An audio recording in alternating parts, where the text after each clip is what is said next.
Nous allons regarder aujourd'hui les attributs de Dieu.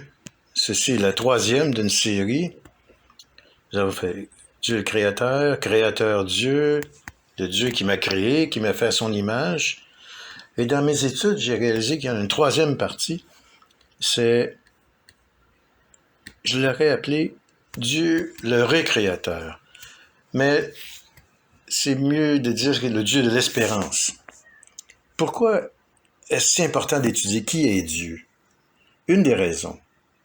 Dans les livres de gestion, on dit que la première tâche d'un leader est de définir la réalité.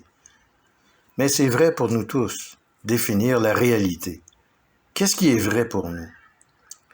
Les leaders dans les entreprises, dans les églises, ils doivent définir la réalité pour obtenir l'espérance. Il faut voir cette réalité qu'il y a un Dieu qui a tout créé et que nous avons été faits pour sa gloire et pour son plaisir. Dans Hébreu, il est dit, le Dieu avec lequel on doit faire affaire. Alors, ça donne une bonne image. Dieu qui nous a par la gorge, on pourrait dire.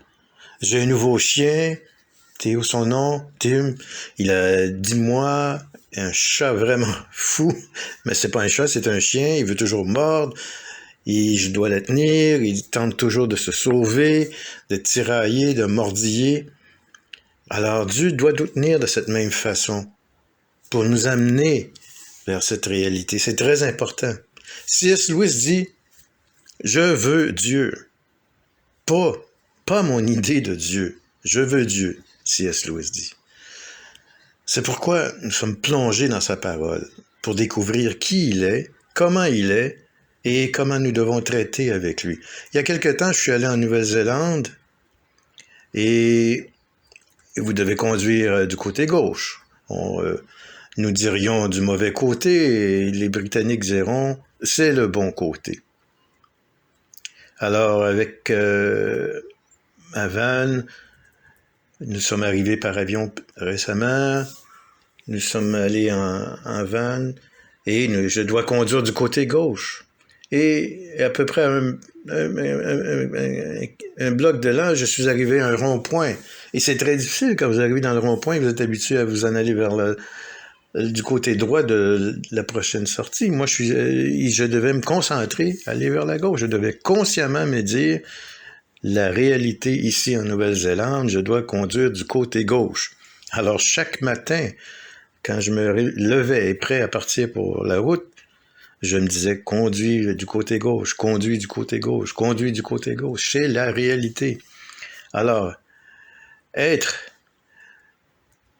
attentif et de savoir qui est Dieu et d'être attentif et de savoir quelle est la réalité de notre vie. Alors, Dieu le Créateur qui m'a créé, maintenant c'est Dieu le recréateur. Nous serons dans Apocalypse 21. La récréation. Je vis un nouveau ciel et une nouvelle terre dans Apocalypse 21. C'est une grande importance de connaître Dieu, de notre vue chrétienne de la réalité, comment elle est différente du reste du monde autour de nous. Les chrétiens ont 4 concepts. Ça m'a pris quelques temps et même quelques années à mettre tout ensemble pour comprendre.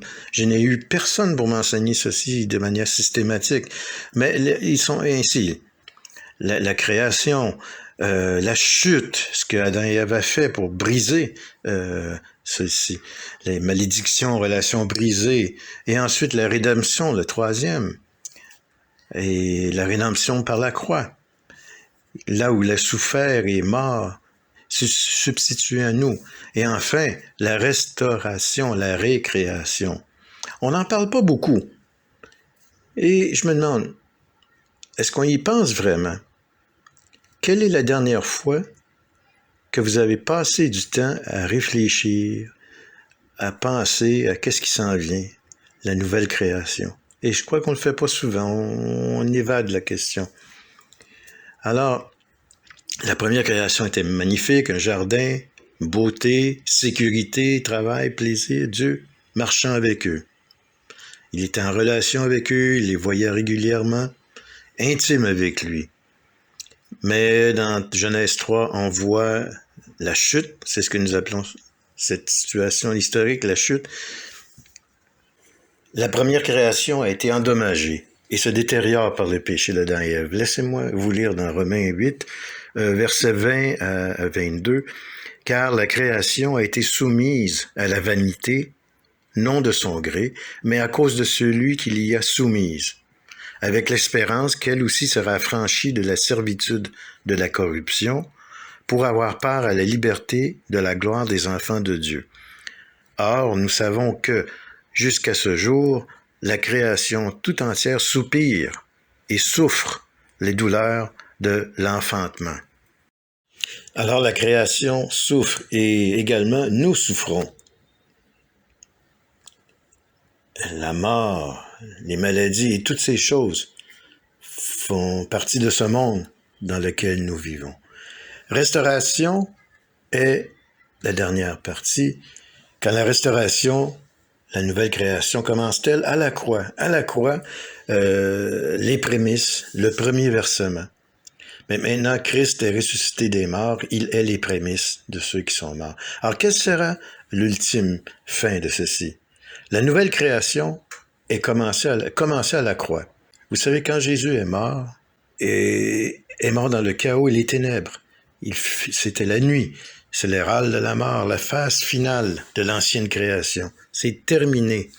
Alors, Jésus meurt et c'en est la fin de l'ancienne création. C'est terminé et Dieu dit, j'abandonne cette ancienne création pour en faire une nouvelle.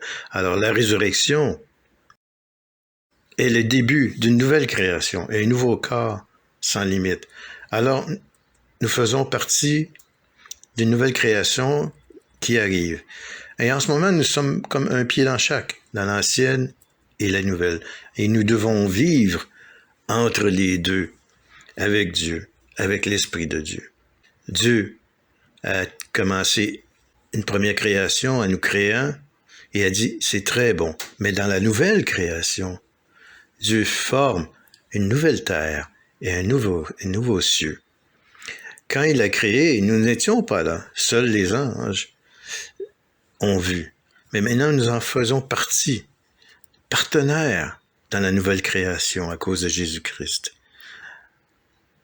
Je n'ai pas vu une de mes amies, Linda, pour des mois, et j'espère que je me souviendrai de ce que tu as là. Alors, Linda et moi parlaient et priaient hier soir que son amie Rosie à Edmonton, à l'université, qui cherche Dieu, est déprimée, découragée à cause de la pandémie, etc. Et elle cherchait Dieu. Et elle a demandé de l'aide. Alors, moi et Linda avons prié pour elle. L'introduire à tout ceci. On lui a demandé, elle a dit, j'aime cela, est-ce que je peux avoir plus de références, de textes à lire? Alors, Linda et moi sommes des partenaires avec Dieu dans la nouvelle création. Parce que nous désirons voir cet ami connaître également la nouvelle création de Dieu. Alors, je me réfère à un verset dans 1 Corinthiens. Si quelconque est en Christ, ils sont une nouvelle créature. Si quelqu'un est en Christ, il est une nouvelle création. Les choses anciennes sont passées. Voici, toutes choses sont devenues nouvelles. Si vous êtes repenti de ce que vous étiez avant et que vous voulez faire confiance à Jésus-Christ, Dieu vous a créé nouveau. Totalement différent, peut-être les mêmes apparences, mais avec quelque chose de totalement nouveau. Un corps qui est en concordance avec votre esprit, avec votre âme, avec vous. Est totalement une nouvelle création. Alors, le nouveau moi. Dieu nous prend de cette ancienne création et nous amène à une nouvelle. Mais les gens n'y voient pas, ne voient pas. Jésus est le début.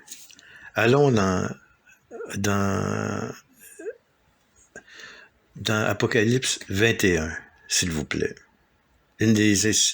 Un des versets les plus inspirants, inspiratifs de la Bible pour les gens en difficulté, sans espérance nulle, avec des grandes difficultés. C'est un passage très important pour nous, pour moi, pour vous. Apocalypse 21, versets 1 à 7. Apocalypse 21. Puis je vis un nouveau ciel et une nouvelle terre, car le premier ciel et la première terre avaient disparu, et la mer n'était plus. Et je vis descendre du ciel, d'auprès de Dieu, la ville sainte, la nouvelle Jérusalem, préparée comme une épouse qui s'est parée pour son époux.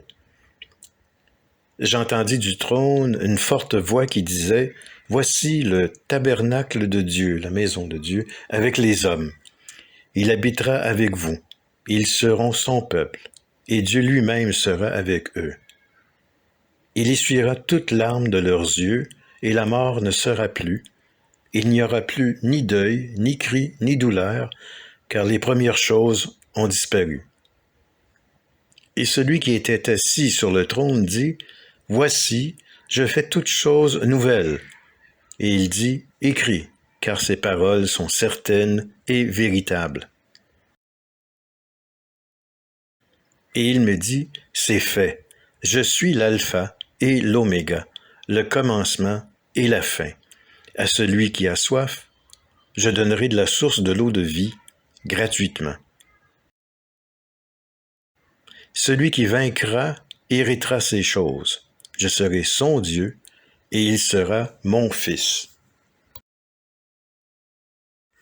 Quelle vision merveilleuse dans cette parole de Dieu, dans les choses qui vont arriver. Comme je disais, j'aurais pu appeler ceci Dieu le recréateur, Dieu qui termine, qui conclut, mais disons le Dieu qui donne, le Dieu de l'espérance.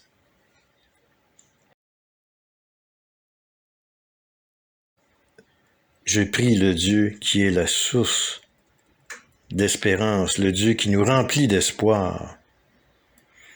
C'est de recevoir cet espoir est notre prière, que Dieu nous remplit de joie et que Dieu nous remplit d'espoir dans notre vie. Alors disons trois choses. La réalisation de l'espoir, ce que nous rêvons. Ensuite, parlons de la raison de l'espoir. Pourquoi nous avons besoin de l'espoir? Et ensuite, conclure avec recevoir cet espoir. Comment recevoir cet espoir dans notre vie pour réaliser?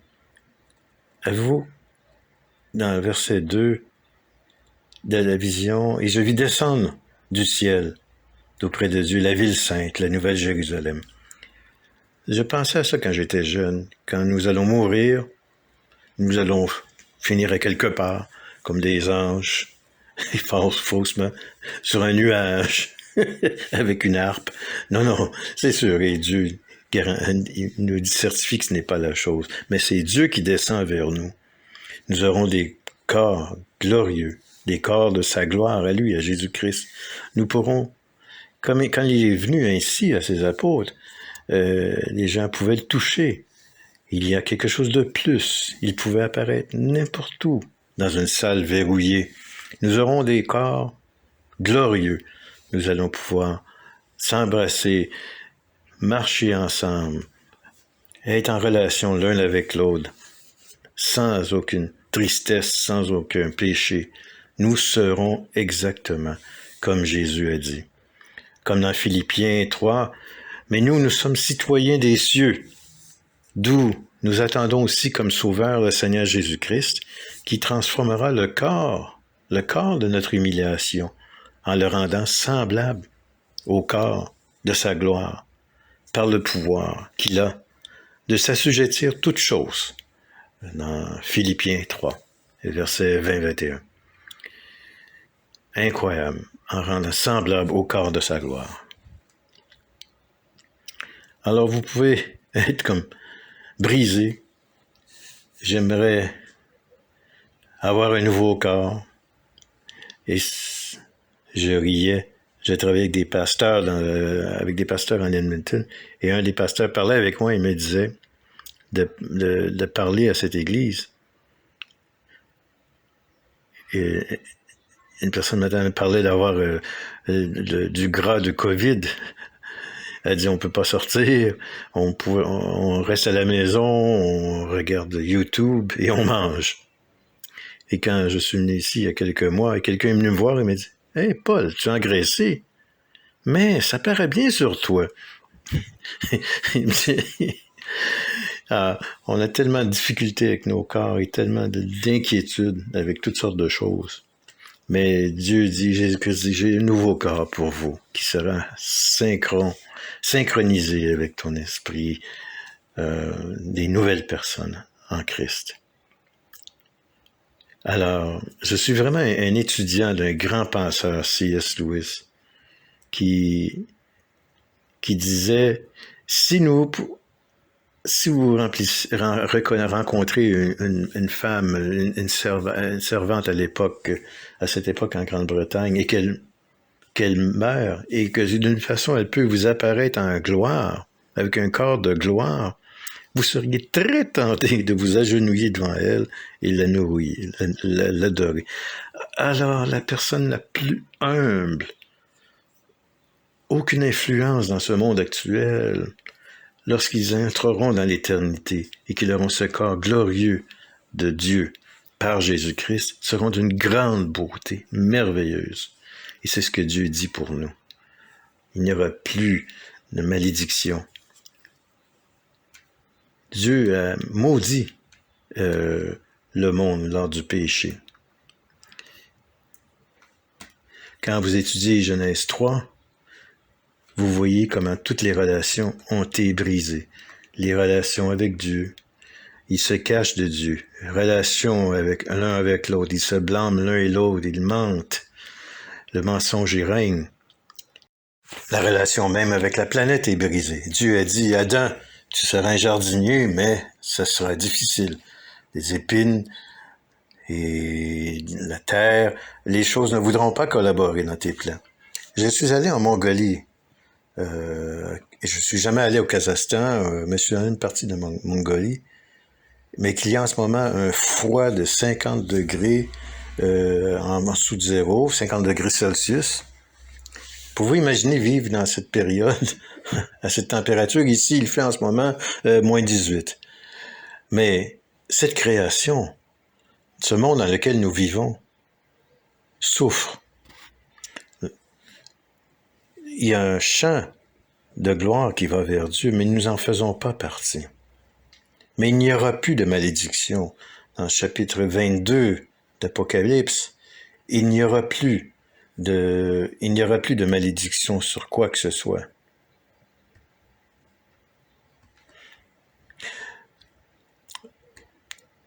Il n'y aura plus d'anathème. Alors, pourquoi est-ce que Dieu permet la souffrance? Alors, j'ai éloigné. C'est une discussion difficile de dire j'ai éloigné Dieu parce que tout va mal. Ceci n'est pas la création, ceci n'est pas le monde que Dieu voulait. Et ce n'est pas celui qui va nous le donner. Il va le changer à jamais. Il n'y aura plus d'anathème, plus de souffrance. Il y aura une nouvelle terre et un nouveau ciel. Vous avez exprimé les relations brisées, des amis qui étaient des amis qui ne sont plus. Même si vous prenez juste l'histoire de Jésus, et Dieu va vivre avec eux, et Dieu lui-même sera avec nous. Et la plus grande cassure, c'est notre relation avec Dieu, avec les familles, les amis. Vous regardez l'histoire de Jésus, comment sa famille l'a rejeté. Il croyait qu'il était un imbécile. Ramenez-le à la maison, ses amis, même ceux qui le suivaient, l'ont abandonné. Ils n'aimaient pas ce qu'il enseignait. Et même la dernière nuit, avant sa mort, ses propres apôtres l'ont abandonné. Et le pire, Judas, la trahison de Judas. Pierre, qu'il a nié le connaître plusieurs fois. Pouvez-vous imaginer cette douleur de ces relations brisées, l'abandon? Et c'est la création, comment elle est en ce moment? L'abandon. Mais Dieu dit, je vais vous mettre dans une nouvelle communauté. Vous savez, la première création est un jardin, mais la nouvelle est une ville, une communauté. Les villes, aujourd'hui, c'est vraiment énormément de gens, la violence, le pouvoir, la difficulté des familles, la pauvreté, etc. Mais dans celle de Dieu, la nouvelle communauté, il n'y aura aucune guerre, des abus des gens, du mal, rien de cela, parce que tout le monde sera nouveau en Christ. Tim Keller dit ceci: lorsque la relation avec Dieu est reconstruite, alors toutes les autres relations seront guéries. Vous savez, ceci est un principe chrétien. Lorsque deux personnes sont en droit l'un et l'autre, je veux dire, si deux personnes sont en règle avec Dieu, si vous avez des problèmes comme chrétien, il y a un bon principe. Consultation, que quelqu'un n'est pas bien avec Dieu, n'est pas en bonne relation avec Dieu, s'il y a conflit. Alors nous serons en règle l'un avec l'autre dans la nouvelle création. C'est que notre désir le plus sincère, le plus profond, Jack Higgins écrit des livres d'espionnage. Quelqu'un lui a demandé: qu'est-ce que vous auriez voulu faire comme un enfant? De savoir lorsque vous étiez un enfant, Jack Higgins. On le sait maintenant. Et il dit: j'aurais aimé savoir ce que j'ai été enfant. Et que lorsque vous arrivez au sommet, il n'y a rien. On vit avec des désirs. Boris Becker a gagné 2 fois le Grand Prix Wimbledon de tennis. Et voici ce qu'il dit: et je l'ai gagné 2 fois, le prix Wimbledon. Jeune joueur, j'étais riche, j'avais toutes les possessions matérielles dont j'avais besoin, argent, voiture, femme, tout. Mais pas de paix intérieure. Des désirs, oui, mais ne remplissent rien. On peut essayer, mais ça donne rien. On arrive au sommet, et comme Jack Higgins dit, lorsque vous arrivez au sommet, il n'y a rien. Alors, pensez pour un moment, quels sont vos désirs les plus profonds? C'est d'être aimé et être aimé. D'aimer et être aimé. On peut ajouter à cela l'absence de peur, la sécurité totale, pas de douleur, l'intimité, extase, sécurité, beauté, passion, joie, toutes ces choses. On peut essayer par nous-mêmes, on est écrasé. Vous savez, nous entrons dans une nouvelle relation et on se dit: cela me rendra finalement heureux. Et soudainement, cette relation se détruit, se brise, se détruit. Mais dans le nouveau ciel et la nouvelle terre, vos rêves se réaliseront. C.S. Lewis disait: c'était lorsque j'étais le plus heureux que je cherchais le plus. La chose la plus désirée dans ma vie était le désir de trouver une place, l'endroit d'où vient toute la beauté. C'est ce qui arrivera dans les nouvelles terres. Tous nos désirs seront enfin satisfaits et continueront ainsi pour l'éternité. C.S. Lewis de nouveau: si nous éprouvons un désir que rien dans ce monde ne peut satisfaire, un désir que rien dans ce monde ne peut satisfaire, l'explication la plus probable est que nous avons été créés pour un autre monde. La nouvelle terre et le nouveau ciel, la réalisation de l'espoir.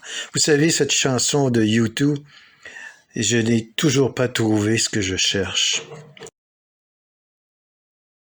C'est ce qui arrive si vous n'avez pas le véritable espoir centré sur Jésus-Christ, le nouveau ciel et la nouvelle terre, la réalisation de notre espoir. Alors, pourquoi avons-nous besoin d'espoir? Nous avons sauté jusqu'à la fin d'Apocalypse, au chapitre 21. Mais si nous avions lu tout le début, nous aurions réalisé que Jean, celui qui l'a écrit, l'ami de Jésus-Christ, le disciple le plus proche, à cause de son leadership et son travail missionnaire, il est isolé une prison sur l'île de Patmos. Alors là, il écrit à des chrétiens soumis à une extrême persécution, un empire qui essaie d'écraser ce mouvement appelé chemin, le chemin. Alors leur croyance en Jésus-Christ les mettait à grand risque, pas seulement d'être critiqués par les autres, mais aussi de souffrir et même la mort. Ils ne voulaient pas sacrifier au César, au culte de César, ni jurer que César est Seigneur. Alors, que César est Seigneur? Non. Le Kurios. Alors, il n'était pas vraiment un Dieu comme on le connaît. C'est des gens cruels.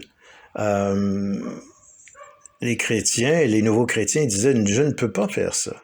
Ce n'est pas César qui est Seigneur. C'est Christos qui est Seigneur, qui est le Seigneur. Alors, la même chose aujourd'hui.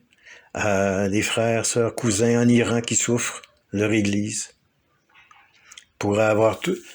Ces gens sous l'Empire romain pouvaient avoir tout saisi, éliminé, emprisonné. Et ils étaient déterminés. L'Empire était déterminé à arrêter ce mouvement, les emprisonnants. Pour le sport, dans les différents colisées, l'Empire romain, en fait, quoi? Crucifixion, empalement, brûlage, fourni comme nourriture aux animaux sauvages, comme divertissement. Les maisons confisquées, comme je disais, emprisonnées. Ils avaient besoin d'espoir pour tout surmonter, pour tenir bon. Que leur a donné Jean? Les nouveaux cieux et la nouvelle terre. C'est cela le contexte d'Apocalypse. Des chrétiens qui souffraient et qui étaient martyrisés et tués. Ils ont crucifié des centaines de gens, empalés. En Rome, ils étaient couverts de différents produits. Ils étaient promenés et on riait d'eux pendant la nuit dans les rues de Rome. C'était ce que Jésus écrivait, disait. Dans le chapitre 2, si vous restez fidèles, même lorsque vous faites face à la mort, je vous donnerai la couronne de gloire, la couronne de vie. Alors, c'est vraiment un chemin difficile. Alors, Jean, qu'est-ce qu'il fait? Il leur donne l'espoir, en leur mentionnant ce que sera les nouveaux cieux, la nouvelle terre. J'ai lu quelque part, je ne connais pas la source, et j'ai lu quelque part ceci: les êtres humains peuvent vivre pendant 40 jours sans nourriture, 4 jours sans eau et 4 minutes sans air, mais nous ne pouvons pas vivre 4 secondes sans espoir. On a besoin d'espoir dans notre vie. Alors, une des choses qui m'inquiétait beaucoup à cause de la pandémie, etc., les restrictions, les gens perdent la confiance, perdent l'espoir. Il y a les pasteurs avec lesquels on travaille, il y a quelque temps, et c'était son dernier dimanche, il a donné sa démission. Il regardait, il était tellement découragé par la situation. Alors imaginez les gens de cette pandémie. Et je pensais, on ne peut pas aller à un tel endroit, à un restaurant, s'asseoir, faire comme on veut, décider de faire ce que l'on veut, s'asseoir à n'importe quel endroit. Et je voyais des gens, à un moment donné, des gens de mon âge qui parlaient, qui buvaient un café. On ne peut pas faire ça maintenant, aujourd'hui. Il y a des restrictions, il y a des changements. Alors, il y a une raison pour avoir un espoir dans notre vie. Voici ce que Tim Keller disait. Vous et moi sommes des créatures inévitablement et irréductiblement basées sur l'espoir.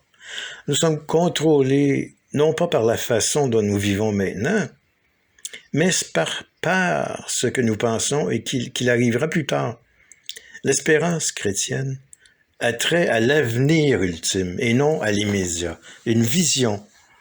Nous avons besoin d'une vision. une vision du nouveau monde.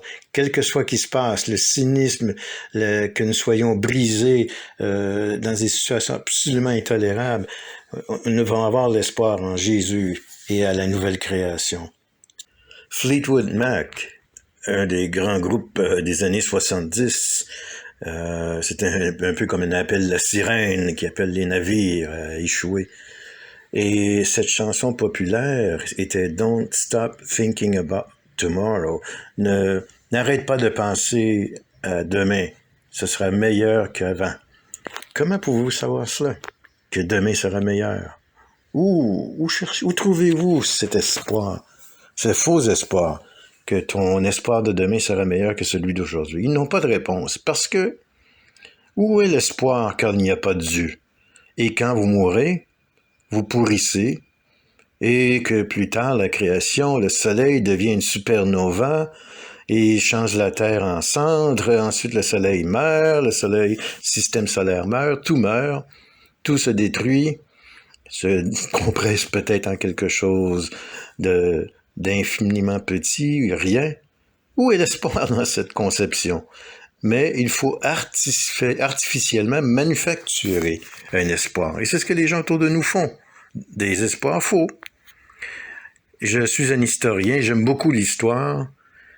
Et c'est comment le communisme est de nouveau très attrayant aux jeunes. Le communisme, le thème du communisme qui est de chacun selon ses capacités, à chacun selon ses besoins.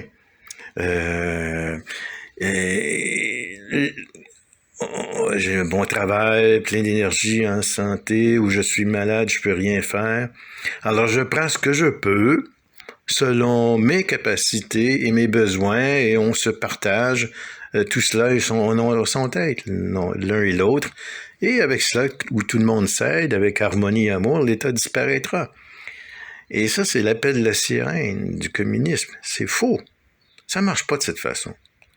Si vous pensez que ça marcherait de cette façon, allez voir certains historiens ou des gens qui en parlent, ça, comme Jordan qui parle de ce qui est arrivé en Ukraine, comment les gens ont été massacrés, tués à cause... et même si cela semble beau et bon, c'est faux. On ne veut pas partager. L'être humain ne veut pas partager tout. L'être humain ne veut pas vraiment aider. Il y a de la fausseté parce que la nature humaine est là. C'est l'utopie. Il n'y a également aucun avenir, aucun espoir. Le futur doit être aujourd'hui, l'espoir doit être aujourd'hui parce qu'après, c'est la mort, il n'y a rien. Et c'est cette façon de penser. Et je suis très fasciné, par exemple, comme les élections américaines, un parti perd, l'autre parti gagne, et celui qui a pas gagné guérit ses blessures, essaie de trouver un nouveau candidat pour gagner la prochaine fois. Ils reviennent après quelques années, une autre élection, mais cette élection est différente. Parce que ceux au pouvoir veulent vraiment détruire, écraser leur opposition. Alors, ceci est une illustration de ce genre de religion, de cette utopie sur Terre. Et la seule façon d'arriver à cette utopie, c'est de détruire les autres façons de penser, les façons différentes. Les chrétiens, eux, sont différents. C'est déjà une vieille création, marquée par la chute de l'homme, et maintenant établie par Jésus, la nouvelle création, et maintenant on peut avoir cet espoir. Tim Keller, dans un de ses sermons, parlait de la musique Negro Spiritual. Je suis dans une église où j'étais quand j'étais jeune. On entendait ces chants, ces fameux chants, Swing Low, Sweet Chariot, quand les saints entrent en marche, quand les saints entrent en marche, c'est un chant fameux, le funéraire. Et je vais être de ce nombre lorsque les saints marcheront vers le ciel, le nouveau ciel. Et je marcherai à Jérusalem. Et Jean, qu'est-ce que tu en dis? Je te verrai là dans ces jours, quand le ciel descendra. Je marcherai à Jérusalem. Ces chants étaient incroyables. Ils étaient chantés par les esclaves. dans les années 1800 aux États-Unis. L'Évangile était venu à eux. Ils étaient des esclaves, des commodités, des propriétés.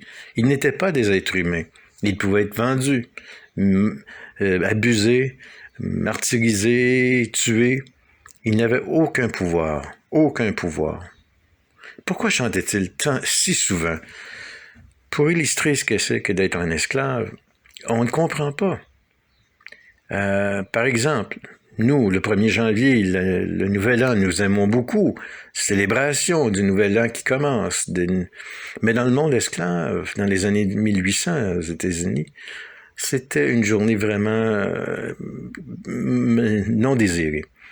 C'est là que les gens étaient, le jour de la traite des esclaves, où on vendait et achetait des esclaves. Ils ne savaient pas cette journée où ils seront le lendemain du Nouvel An. Une ancienne esclave, une femme qui a été esclave, qui a vécu à cette époque, elle parle d'une femme qui avait 6 enfants et qu'à la veille du Nouvel An, et à cette nuit, elle n'avait plus d'enfants. Tous ses enfants ont été vendus le même jour. Alors, quelle manière de commencer une nouvelle an, quelle souffrance. C'est ce genre de souffrance des gens qui font face à la réalité. Et pourquoi? C'est tellement important d'avoir de l'espoir, du vrai espoir. Alors, vous savez que Stephen, la semaine dernière, est entré à l'hôpital et Stephen et Andy viennent de nos églises et ils ont quitté notre église pour participer dans un autre endroit pour l'implantation d'église et j'ai jamais arrêté d'être en contact et elle a toujours voulu être en contact avec moi et que je sois son pasteur. Et dernièrement, ils ont découvert qu'il y avait quelque chose qui n'allait pas bien dans sa santé. Et on se parlait et je demandais à Andy, est-ce que vous avez un diagnostic? Il disait, Paul, ma femme a le cancer. Ce mot horrible. Et j'ai dit, où es-tu, Andy? Puis-je venir te visiter? Puis-je te voir? Alors j'ai pris ma voiture et je suis allé vers le voir. Des fois, vous n'avez pas de mots, aucun mot à dire à ces gens. Alors, pratiquez un de mes anciens professeurs disait, pratiquez la théologie de la présence, d'être présent près des gens seulement. Alors, Stephen a leucémie. Et la pire période pour être malade, parce que personne ne peut visiter à cause du COVID. Il y a beaucoup de restrictions pour veiller à la santé de tous. Les parents ne peuvent pas visiter, les amis, les frères, les sœurs. Alors, c'est une situation vraiment difficile, tragique. Alors, je comprends la réalité de cela. Mais elle ne peut pas avoir même l'espoir des gens qui puissent venir la voir. Dr. Paul Brennan, un fameux chirurgien qui est devenu un chirurgien en Inde, disait, il travaillait dans la reconstruction des maisons, des mains des lépreux, et il disait, pourquoi Jésus a-t-il touché les gens? Pourquoi Jésus touchait-il les gens? Et il disait, il aurait pu faire cela d'une manière bien organisée, mettez les aveugles ici, les sourds ici, les handicaps d'un côté, faites des groupes différents, et manipuler un bâton, une baguette magique, non. Il rentre dans la maison de Pierre, il va vers les gens, il les rencontre, il est présent, il les guérit. Vous pouvez imaginer la rumeur. Il y a quelqu'un à la maison de Pierre qui peut guérir. Pouvez-vous imaginer les gens qui entendent parler de ça? Et que même, jusqu'au coucher de soleil, il emmenait les gens qui étaient malades, paralysés, fébriles, lépreux. Et il levait les mains pour guérir chaque groupe, chaque personne. Alors, pourquoi Jésus les touchait? Il peut être infecté, il peut propagation de la maladie. Non. Il les touchait parce qu'ils étaient des êtres humains et parce qu'il les aimait. Vous ne pouvez pas facilement démontrer votre amour à une foule. C'est ce que Jésus démontre.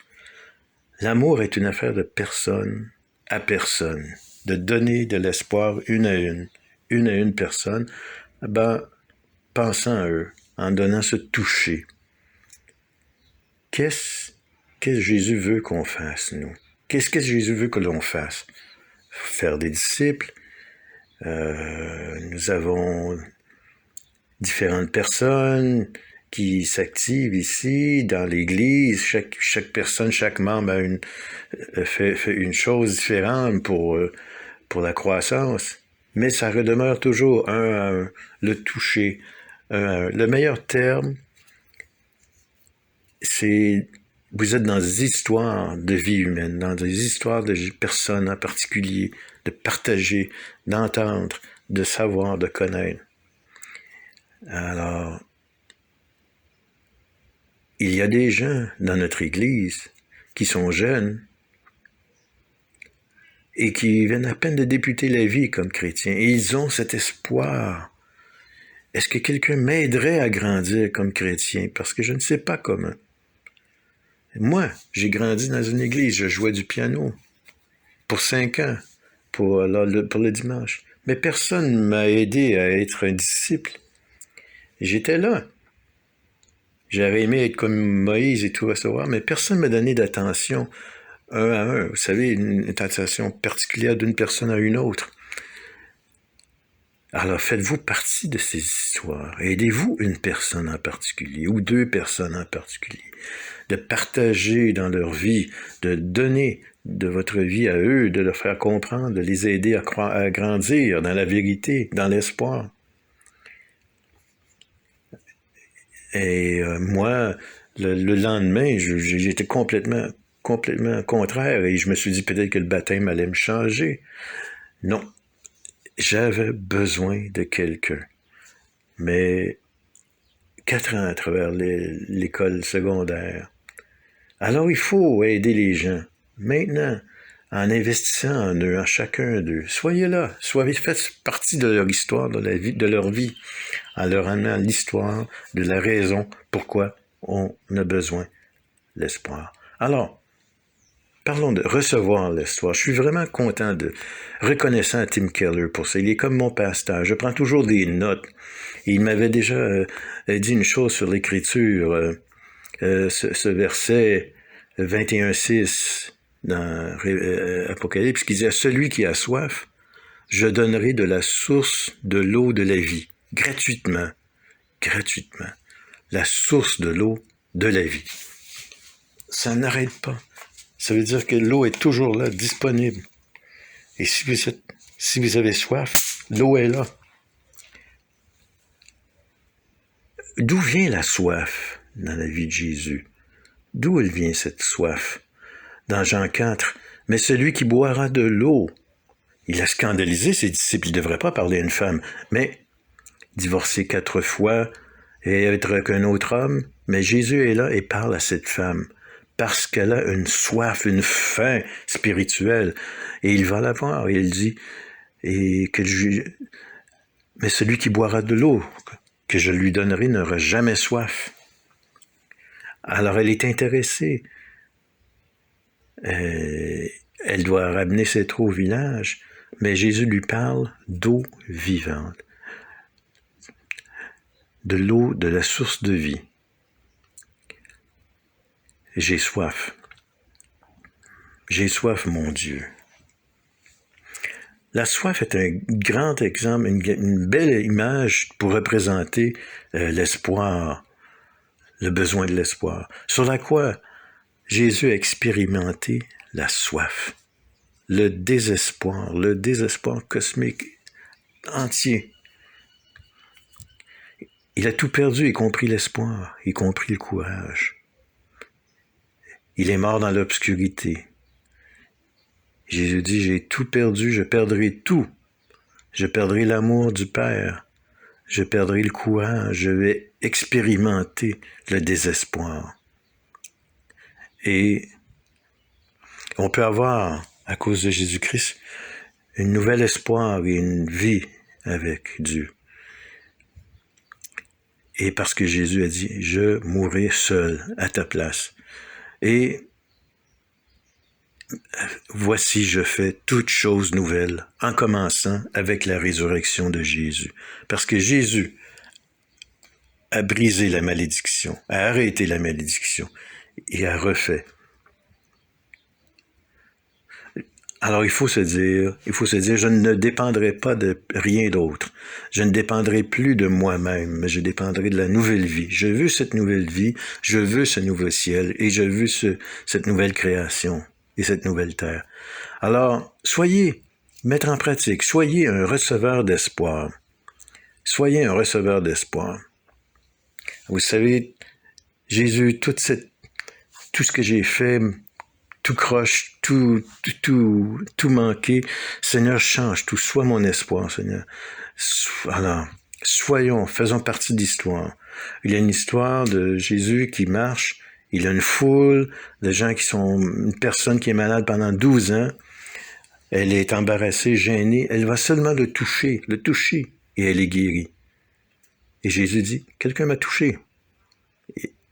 Et Pierre, celui qui sait toujours quoi dire et qui se croit meilleur, il dit, Jésus, t'es dans une foule, comment peux-tu savoir si une personne t'a touché? Tout le monde est collé, prêt. Non, Jésus dit non, une personne m'a touché parce qu'une force est sortie de moi. Quand vous faites des disciples, une force sort de vous. Quand vous promouvez, quand vous apportez l'espoir, une force est donnée. Alors, la vie.